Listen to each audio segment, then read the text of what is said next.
ఇప్పుడు BJP secularism కి ఒక కొత్త అర్థం ఇస్తుంది, డిఫరెంట్ కనోటేషన్, డిఫరెంట్ మీనింగ్ ఇస్తుంది. ఈ అఖండ భారత్ అని, హిందుత్వాన్ని కొంతమంది విమర్శిస్తారు. సెక్యులరిజం అనే పదము ఒక ఫ్యాషన్ అయిపోయింది. సెక్యులరిజం పేరు మీద హిందుత్వాన్ని, హిందూ మతాన్ని కించపరచడమే అది సూడో సెక్యులరిజం. సో కాల్డ్ ఈ ఇంటెలెక్చువల్స్. మేము విశ్వసించేది సర్వధర్మ సమభావం, అన్ని మతాలు అన్ని ధర్మాలు విశ్వసించడం, గౌరవించడం వాళ్ళ. అంతేగాని ఒక మతాన్ని కించపరిచి ఒక మతమే గొప్పదని చెప్పి ఓటు బ్యాంక్ రాజకీయాలు చేసే వాటికే మేము వ్యతిరేకం. కాబట్టి సర్వధర్మ సమభావన ఆలోచనతో మేము పనిచేస్తాం.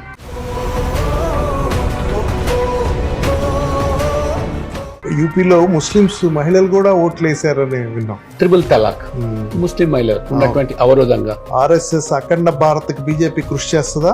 ఇక్కడ ఒక మత ప్రాతిపదికన దేశం ఏర్పడలేదు. Irrespective of caste, creed, region, religion, language, we are all one, that is Indians అనే భావన మాది. అందరికీ ఒకే చట్టం ఉండాలా, మతాల పేరు మీద చట్టాలు ఉండకూడదు, కులాల పేరు మీద చట్టాలు ఉండకూడదు. ఈ దేశానికి ఒక చట్టం ఉండాలా, ఈ దేశంలో ఉండే పౌరులందరికీ సమానత్వం ఉండాలా. Jammu Kashmir has become part and parcel of India. అక్కడ ముస్లిం యువకులు కూడా వాళ్ళకు ఉపాధి దొరుకుతున్నది, వ్యాపారాలు చేసుకుంటున్నారు, ఉద్యోగాలు వచ్చాయి. అంతకుముందు వాళ్ళకు ఉపాధి లేదు. ఎంతసేపు కూడా పాకిస్తాన్తో ప్రభావితం చేసి రాళ్లు రువించే కార్యక్రమాలు, అక్కడ ఉగ్రవాదాన్ని పెంచి పోషించే కార్యక్రమాలు, ఆ రకంగా యువతను పెడదోరు పట్టించి స్కూల్స్ లేవు, కాలేజీలు పనిచేయవు, ఆఫీసులు పనిచేయవు. ఈ రకంగా ఉన్న పరిస్థితి తీసువంటి ఆర్టికల్ రద్దయిన తర్వాత టూరిజం పెరిగింది బ్రహ్మాండంగా. ఇప్పుడు వాళ్ళు సంపాదించిన తర్వాత ఆ వ్యామోహం మీద ఉండిందో వ్యామోహం కూడా పోయింది.